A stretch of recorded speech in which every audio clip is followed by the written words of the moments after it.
दर्शकों नमस्कार, मैं महेश बिस्सा माई एस्ट्रो क्लब के कार्यक्रम में आपका हार्दिक अभिनंदन करता हूं। साथियों, आज हम बात करेंगे नीच के मंगल के बारे में। मंगल कर्क राशि में नीच के होते हैं। कोई भी ग्रह किसी राशि में नीच का जब होता है, जब उसके प्रभाव उस राशि में जाने के बाद में निश्चित रूप से कम होते हैं। उनके अच्छे प्रभाव कम हो जाते हैं और खराब प्रभाव अधिक दिखाई देते हैं, और उस राशि के अच्छे प्रभावों में भी निश्चित रूप से कमी आती है। वह ग्रह उस राशि में विशेष रूप से कमजोर होता है और दुष्परिणाम देने लगता है। इसके कारण उस राशि में उस ग्रह को नीच का कहा जाता है। मंगल चंद्रमा के घर में नीच के होते हैं। चंद्रमा एक जल की राशि है और मंगल एक अग्नि तत्व है।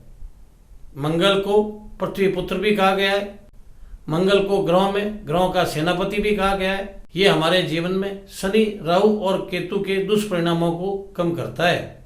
मंगल एक उत्तेजना भरा ग्रह है, क्रोधी ग्रह है, रौबदार ग्रह है, आत्मविश्वासी है, साहसी है, निडर है, योद्धा है, शारीरिक शक्ति का कारक है और शारीरिक और मानसिक क्षमता का कारक है, प्रतिरोधक क्षमता का कारक है, मनुष्य के पौरुष का कारक है और छोटे भाई का भी कारक है और स्थायी संपत्ति का कारक है और हमारे शरीर में बहने वाले रक्त का भी यह कारक है।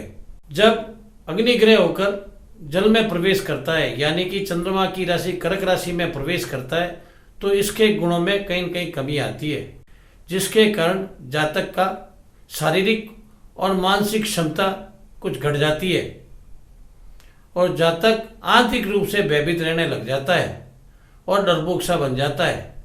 इस डरपोक के बनने के कारण उनमें क्रोध की स्थिति बढ़ जाती है। जातक छोटी छोटी बातों में क्रोध करने लगता है और इस क्रोध के कारण उसे जीवन में कई बार हानि उठानी पड़ती है। चंद्रमा जल का कारक है और जल में लक्ष्मी का वास होता है। जब अग्नि ग्रह इसमें प्रवेश करता है तो निश्चित रूप से जल की मात्रा में कमी आती है। इसका मतलब धन संपत्ति में कमी आती है, आंतरिक वातावरण दूषित होता है, परिवार के लोगों में तनाव बढ़ता है और उनकी मानसिक स्थिति भी खराब रहने लग जाती है और माता के विषय में भी निश्चित रूप से कहीं न कहीं परेशानी रहती है। इसके कारण नीच के मंगल में उनके प्रभाव में कहीं न कहीं कमी देखी गई है। पापी ग्रह सदैव पापी नहीं रहता, शुभ ग्रह सदैव शुभ नहीं रहता और पापी ग्रहों में भी कहीं न कहीं शुभता होती है और शुभ ग्रहों में भी कहीं कहीं पापता होती है। इसके कारण नीच के मंगल में भी बहुत सारी प्रभावशाली बातें होती है, जिसके बारे में आज हम इस वीडियो में बात करेंगे। साथियों, आपने हमारे चैनल को अब तक सब्सक्राइब नहीं किया तो तुरंत प्रभाव से सब्सक्राइब कीजिए और बेल का बटन दबाइए ताकि आगे आने वाला वीडियो तुरंत प्रभाव से आप तक पहुंच सके। नीच के मंगल जब कर्क राशि में होते हैं तो एक मजबूत पत्नी दिलाते हैं और साथ साथ स्थायी संपत्ति भी दिलाते हैं। जब नीच के मंगल द्वितीय भाव में होते हैं तो जातक को आविष्कारक या वैज्ञानिक बनाते हैं और जब नीच के मंगल तृतीय भाव में होते हैं तो जातक को धार्मिक प्रवृत्ति में मोड़ते हैं और धार्मिक यात्राएं कराते हैं और जब मंगल चौथे भाव में होते हैं तो जातक जहां काम कर रहा है वहां उसका व्यक्तित्व प्रभावशाली और रौबदार बनाता है। जब मंगल पंचम स्थान में होते हैं तो निश्चित रूप से जातक को अनेक व्यापारों के साथ जोड़ते हैं, अनेक प्रकार का लाभ दिलाते हैं। जब मंगल षष्ठम भाव में होते हैं तो निश्चित रूप से शत्रुओं पर विजय दिलाते हैं और जो लोग मंगल से जुड़ा व्यापार करते हैं, ट्रांसपोर्ट संबंधी कार्य करते हैं, उनको निश्चित रूप से विशेष लाभ मिलता है। जब मंगल सप्तम भाव में होते हैं तो इच्छा शक्ति में निश्चित रूप से वृद्धि करते हैं। जब मंगल अष्टम भाव में होते हैं तो गुप्त धन दिलाते हैं, सट्टे और शेयर जैसे व्यापारों में जातक को विशेष लाभ दिलाते हैं। जब मंगल नवम भाव में नीच के होते हैं तो भाई बहनों के साथ विशेष स्नेह रखते हैं और भाई बहनों का विशेष आदर करते हैं। जब मंगल दसम भाव में होते हैं तो 3-4 अचल संपत्तियों के मालिक बनाते हैं। जब मंगल एकादश भाव में होते हैं तो संतान से विशेष सम्मान दिलाते हैं। संतान के कारण जातक को विशेष सम्मान मिलता है, जिसके कारण उसके इर्द गिर्द लोग मंडराते रहते हैं। जब मंगल द्वादश भाव में होता है तो निश्चित रूप से विदेशी व्यापार करवाता है और विदेशी व्यापारों के साथ साथ विदेशी यात्राएं भी कराता है और कभी कभी विदेश में स्थायी रूप से निवास भी करवाता है। यह मंगल के विशेष लाभ देखे गए हैं। आपने भी देखा होगा, नीच के मंगल के लोग एडमिनिस्ट्रेटिव काम या प्रशासनिक काम अच्छे करते हैं।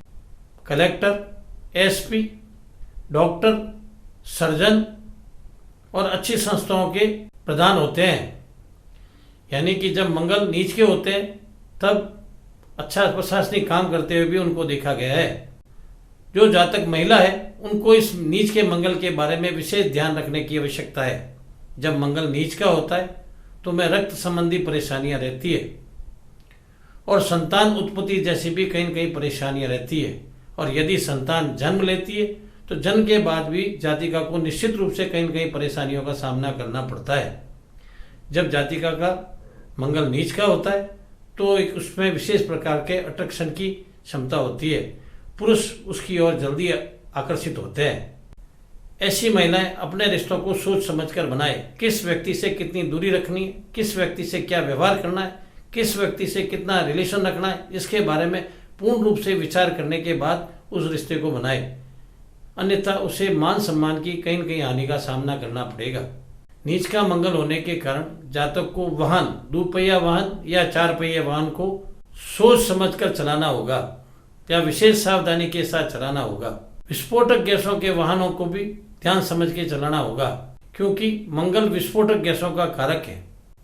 नीच के मंगल का जातक को जल के अंदर भी ज्यादा नहीं जाना चाहिए। जल उसके लिए कहीं न कहीं हानिकारक होता है और तैरने जैसी प्रतियोगिता में भी कहीं न कहीं विशेष रूप से सावधानी रखने की आवश्यकता है।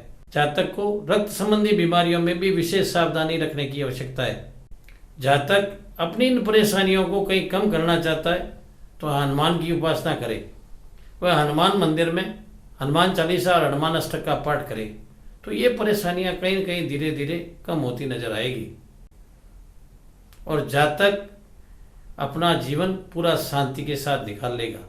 साथियों, 2 जून 2021 को मंगल नीच के हो जाएंगे और मिथुन राशि से कर्क राशि में प्रवेश करेंगे। यह प्रवेश 48 दिनों का रहेगा। इन 48 दिनों में नीच का मंगल किस राशि में क्या क्या देने वाला है, इसके बारे में विस्तृत रूप से हम अगले वीडियो में बात करेंगे।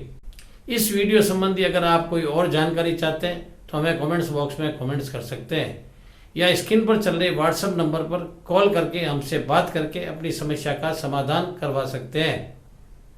धन्यवाद।